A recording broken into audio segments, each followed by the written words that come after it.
Hi all, welcome to my channel, welcome to my world. It's the world away and it's a new year, it's a new decade. We've now finished Eagle Moss's Build the DeLorean. What are we going to do? Well, we have now got Eagle Moss's Build Your Own Ecto-1. We got one!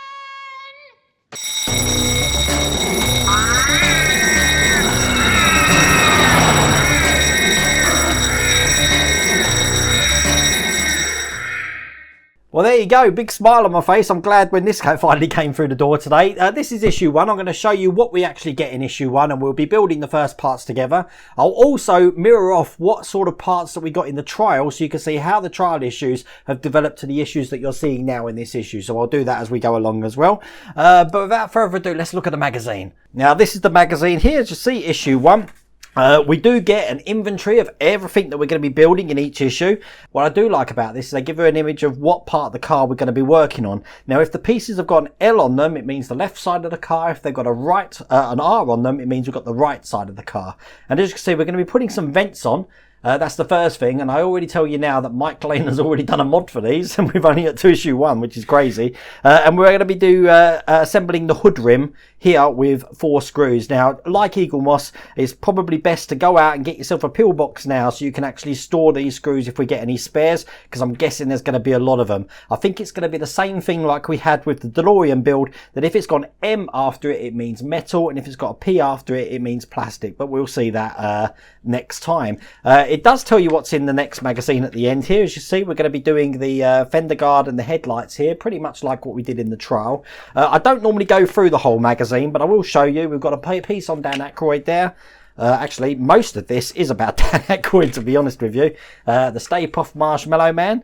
All about the car and the Ecto 101. So pretty good magazine at the moment. You probably also already noticed that I've got a new t-shirt for the build. As you can see, it's the blueprints for Ecto 1. Please don't ask me where I got this from. It was a Christmas present from Miss World of Wayne, so I haven't got a clue where she got it from.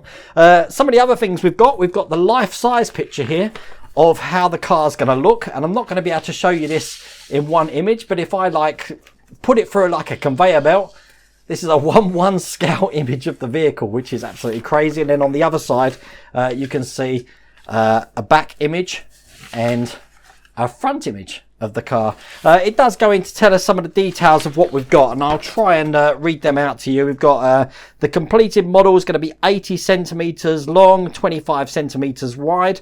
It's got a die-cast body, replica engine, working headlights, moving wheels, detail painted parts, working doors, tires and hubcaps, working brake lights, rear door, flashing emergency lights. Although it doesn't say anything about the sound on them. I know some people have been asking about that, but we'll see that when it comes through.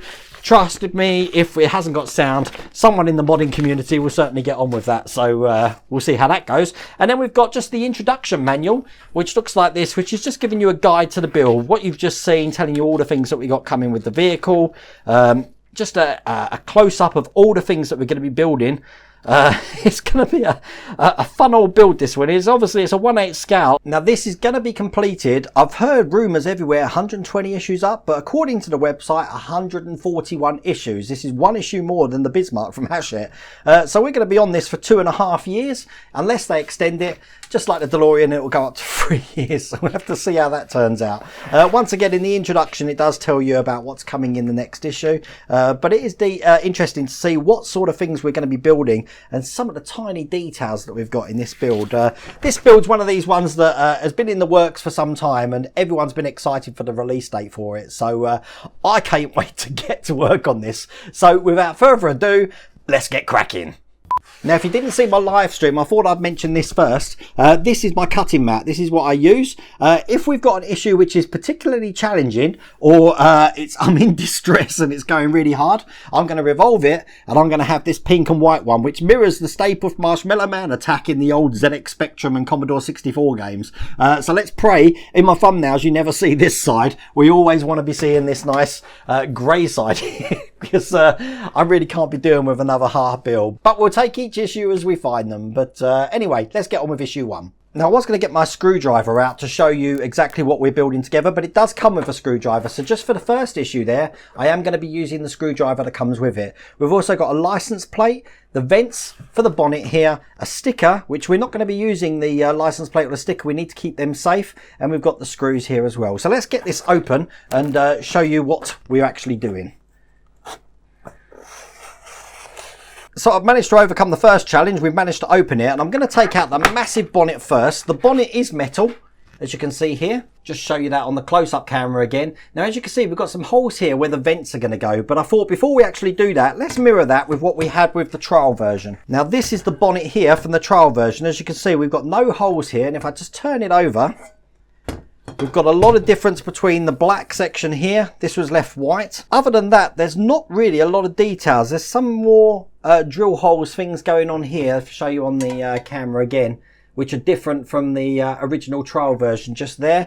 We didn't have them on this side here, which means that this front section that we're about to build here is different. But I'm going to put that to one side now because that's in the past. We're working on all the stuff that's new now.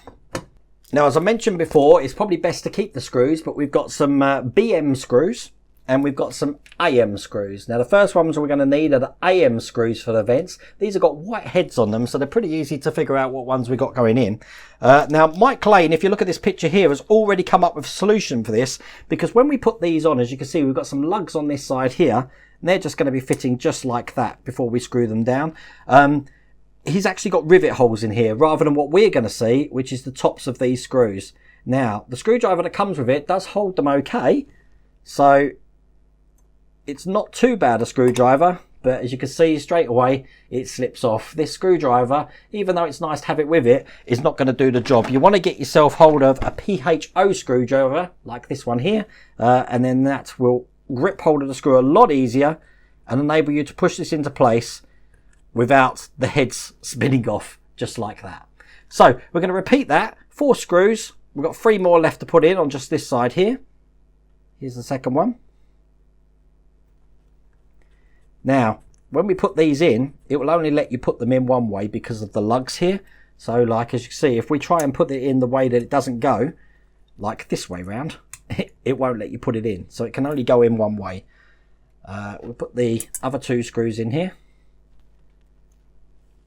Now, you probably already noticed as well, on my close-up camera, I've turned the white gain down slightly so you can see all the details in this, because I am aware there's a lot of white in this vehicle, and on these cameras it will be blown out if I keep the settings I had before. So that's what the first vent looks like, just like that.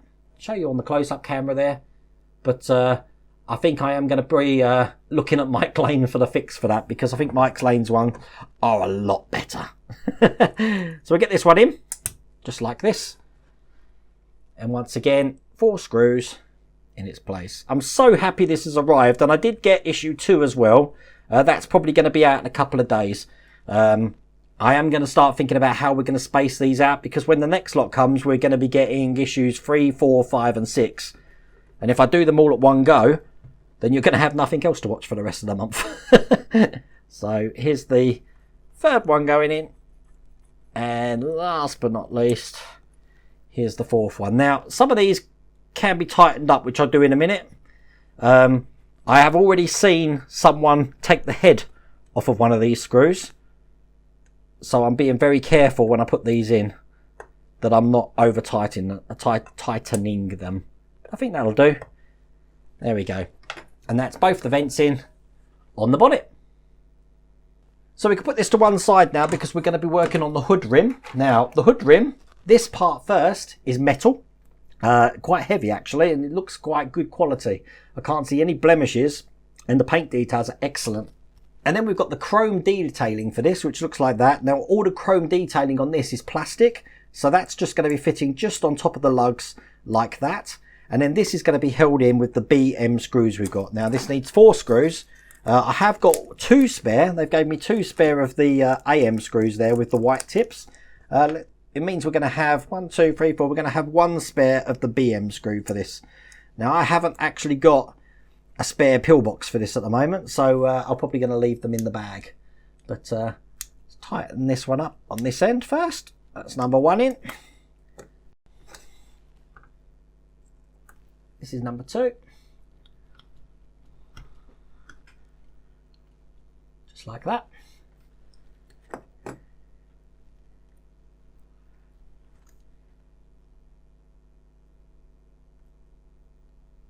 Number 3. And then last but not least, put that to one side. Here's number 4. And that is the detailing on. So now that looks just like that. There we go. And that's what it looks like on that side. Now that's all we have to do in this issue. So basically we've done the hood. We've done the rim and the hood rim there. We've got the screwdriver that you've seen before. And we also have the Ecto-1 number plate looking just like that. This isn't going to be used until issue 3, so we need to keep that safe as well. And then the last thing we've got, which was stuck to the outside of the packet, is the Ghostbusters symbol. I'm not sure if this is a sticker. It looks like a sticker. It is a sticker. I'm going to keep that on its backing at the moment. Still got the sticky tape from what was attaching it to the top. So don't throw away your packaging without taking this off as well. But that's all the things that we get in the first issue of the Ecto-1. Great to be starting with this, and it's going to be interesting to see how I look now to how I look in 2.5 years' time. But the next issue is going to be out in a couple of days. If you like that video, please remember to give me a thumbs up. And if you haven't subscribed to the channel, please press the subscribe button. You'll be notified when every new video that I do comes out. But other than that, take care.